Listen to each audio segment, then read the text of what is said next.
I just want to thank you all for your love and support over the years. Thank you so much, and stick around. Picture this: a quiet bedroom in Brentwood, California.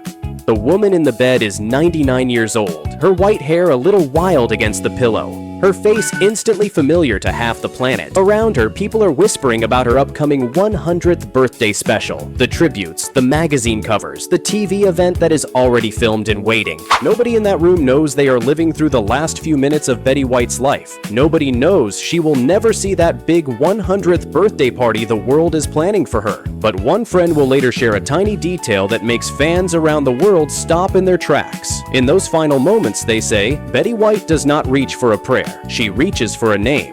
According to that story, she breathes a single word, Alan, the name of the husband she lost 4 decades earlier, the love of her life, the man she never stopped missing, never stopped talking to, never stopped hoping she would see again. The story races around the world in hours. Headlines scream that her last word was her husband's name. Fans cry in their cars. Comment sections fill up with people saying, "Of course it was Alan. Of course it was." But we are getting ahead of ourselves. Let's rewind. It is 1954. Dwight D. Eisenhower is in the White House. The Cold War is tightening its grip, and the Supreme Court's Brown versus Board of Education decision is forcing America to look straight at its own racism. Young families are flooding into shiny new suburbs, chasing their own version of the American dream.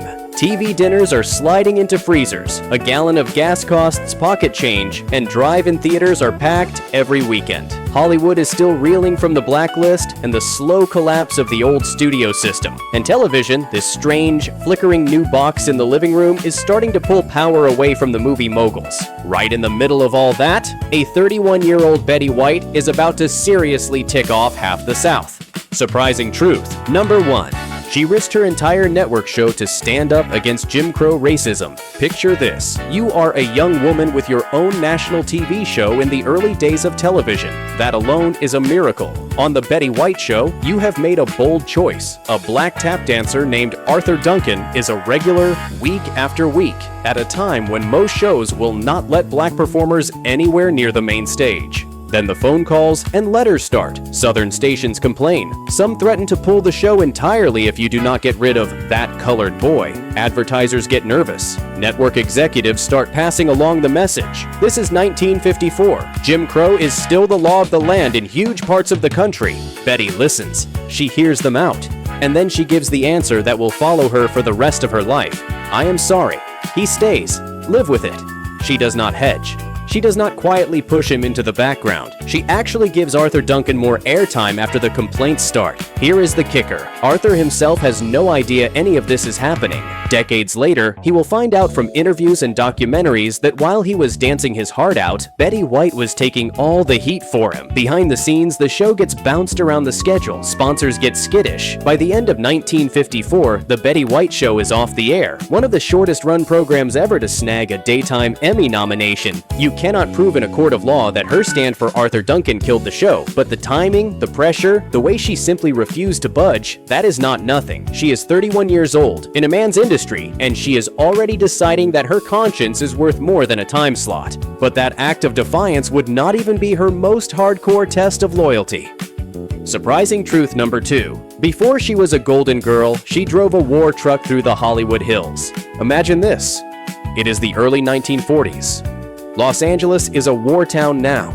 Searchlights swing across the sky at night. Soldiers man anti-aircraft guns in the hills. And instead of chasing auditions, young Betty White is grinding gears in a heavy truck.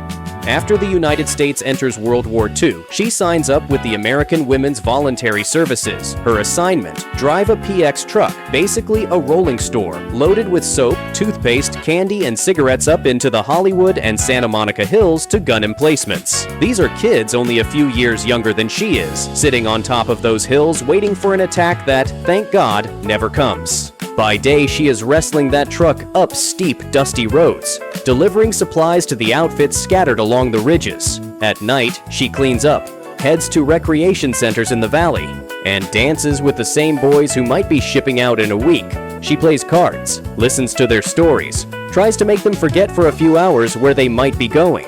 She will later call it a strange time and out of balance with everything, and you can hear the weight in those words. Her AWVS shoulder bag, now in the Smithsonian, is covered in little military insignia from different branches, tiny thank yous from the men she met.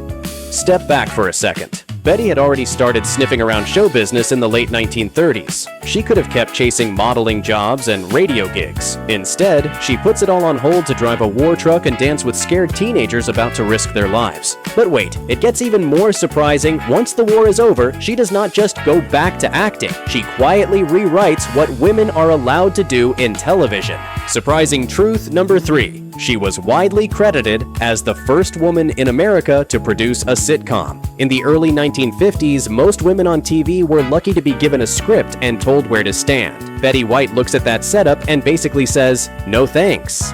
I will run the show myself."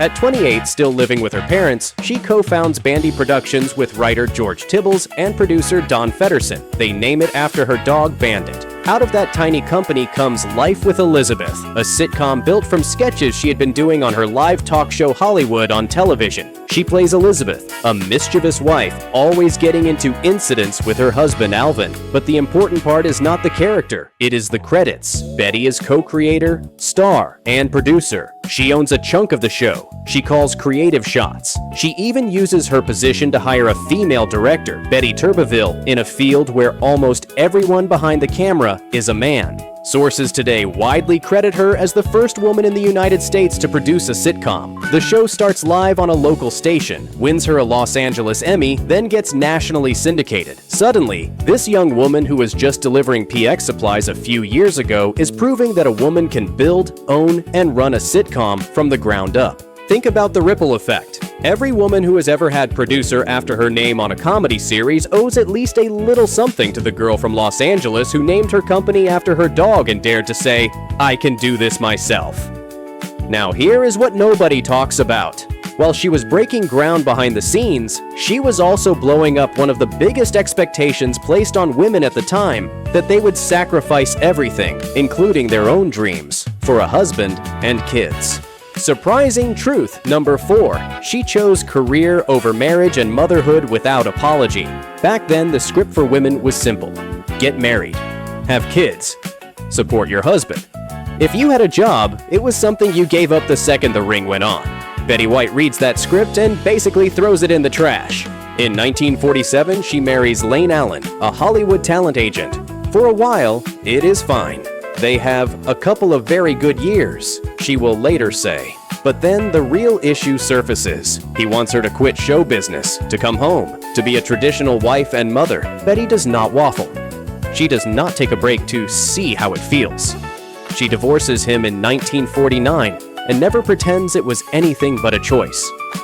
In one interview, she laughs that she blew the marriage because she refused to leave television behind and says she has never regretted it. Here is what might shock you most. She does not just walk away from a husband. She makes a deliberate decision never to have biological children. In a brutally honest interview decades later, she explains that she is too compulsive, too all or nothing. If she had had kids, they would have swallowed her whole attention. She did not believe she could give both a child and a baby career what they needed. So she chose the career out loud on purpose in an era when women were shamed for even thinking that way. And still, when she marries Alan Ludden in the 1960s, she becomes a devoted stepmother to his 3 children, proving her choice was never about hating kids. It was about knowing herself. That honesty about what she could and could not handle would define everything that came next in her life, starting with the marathon TV job that would turn her into a machine. If you have memories of Betty White, or if you are fascinated by these old Hollywood stories, hit subscribe and tell us in the comments. Surprising truth number 5. She had lived 5.5 hours of live TV a day, 6 days a week. Think about this. Most TV hosts today film maybe an hour a day, a few days a week, with armies of writers and editors making them look good. Betty White walked so all of them could jog. In 1949, she starts co-hosting Hollywood on television with disc jockey Al Jarvis. It is a live talk variety show on Los Angeles station KLA. When Jarvis leaves in 1952, Betty does not just get a promotion, she becomes a one-woman content factory. The show runs 5.5 hours a day, 6 days a week, almost entirely ad-libbed. Viewers complain early on that they cannot hear Betty and Al when records are playing, so the producers basically stop using music. That means for most of those 5.5 hours, Betty is just talking, interviewing whoever walks through the door, doing sketches, singing, reacting to whatever chaos Live TV throws at her. She later talked about doing dozens of live commercials in a single show, back to back. Imagine keeping your energy up, your charm on, and your brain firing for that long without a script. Today's talk show hosts would riot if you even suggested it. And yet, she is not just surviving, she is learning. This grind gives her steel cable timing, bulletproof improv skills, and the confidence to later run her own productions. It is also where she first brings Arthur Duncan into the spotlight, setting up that showdown with Southern stations years later. Here is the kicker. This is the training ground that makes everything else possible: the sitcoms, the game shows, the late career comebacks. You do not get a Betty White without that 5.5-hour daily boot camp. But that crazy schedule still does not explain how she managed to stay in the game for 8 decades. For that, you have to look at what the record books say. Surprising truth number 6. She holds a Guinness World Record for TV longevity. Step back for a second and think about how fast TV careers come and go. One flop, one canceled show, and people disappear. Betty White did not just avoid that fate. She built a career so long that Guinness had to give her a plaque for it.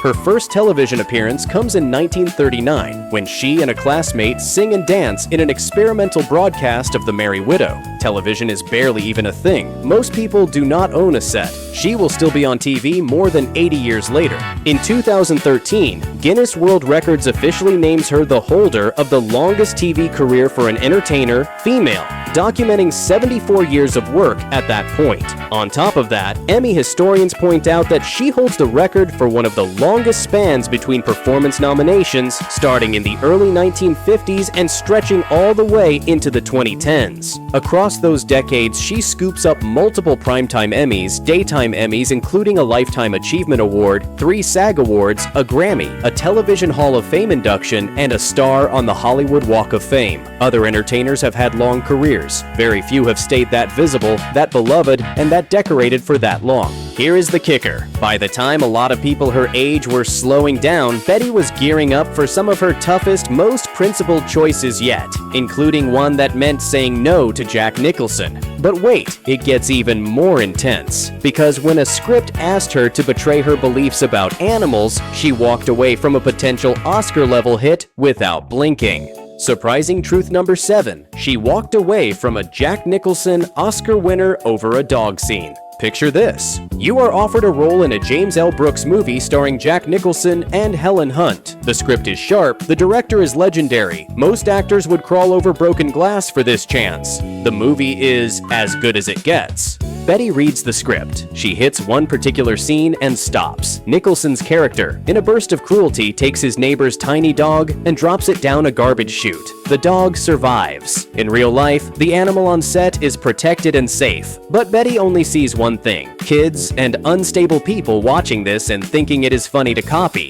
The real shocker, she says no. The director tries to reassure her. The dog lands on cushions. The animal is fine. She does not budge. In her book, If You Ask Me, and in talk show appearances, she explains that she just could not be part of something that might put a dangerous idea in somebody's head. And this is not just a casual, I like animals stance. By then, she is decades into her second career as an animal advocate, serving as a trustee and later president emerita of the Morris Animal Foundation, working on the board of the Greater Los Angeles Zoo Association, raising serious money for research and conservation.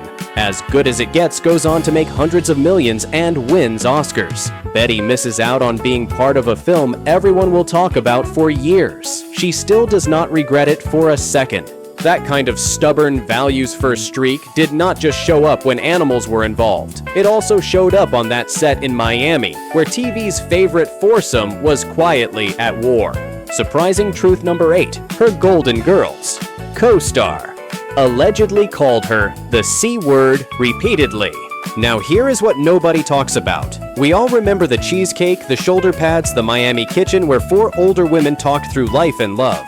But behind the scenes on The Golden Girls, it was not all hugs and late-night laughs. For years, rumors floated around that B. Arthur and Betty White did not really get along. Then, a 40th anniversary panel blows the doors off that story. Co-producer Marsha Posner Williams says on stage that B did not just dislike Betty. She allegedly referred to her as that C word in private over and over. Williams tells stories about B calling her at home. I just ran into that C word at the grocery store. She remembers going to dinner at B's house and hearing the word within half a minute of walking in the door. Casting director Joel Thurm has his own stories about B using the slur when talking about Betty.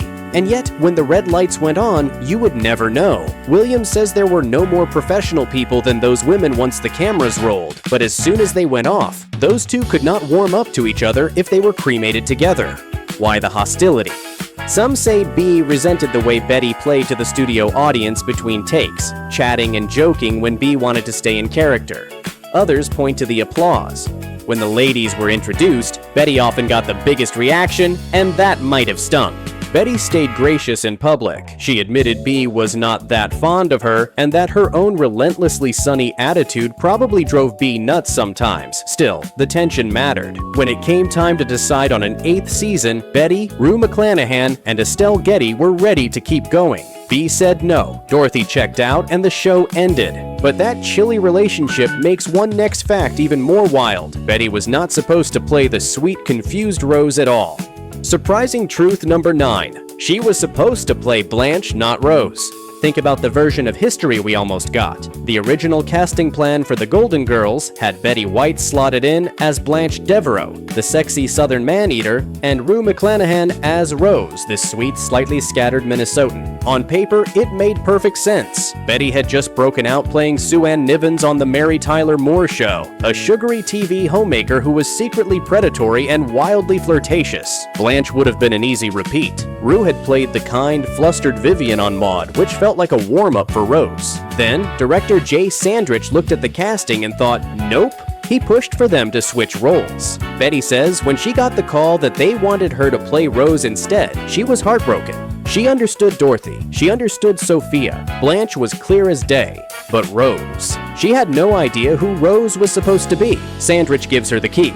Rose is not dumb. She is naive. She believes people. She takes every word at face value. Sarcasm just does not compute. If somebody says they could eat a horse, Rose calls the SPCA. Once Betty understands that, Rose blossoms into this wide-eyed, literal, sometimes heartbreaking character we all fell in love with. Rue, freed from playing sweet yet again, turns Blanche into the outrageous, self-aware tornado of libido that made the show crackle. Betty wins an Emmy for Rose in 1986. Rue pushes Blanche into places Betty says she herself never would have gone. And here is the kicker. People involved with the show have said that this flip also helped convince B. Arthur that the ensemble would not just feel like Maude 2.0. Changing those roles did not just make better characters. It may have been the thing that made the Golden Girls possible at all.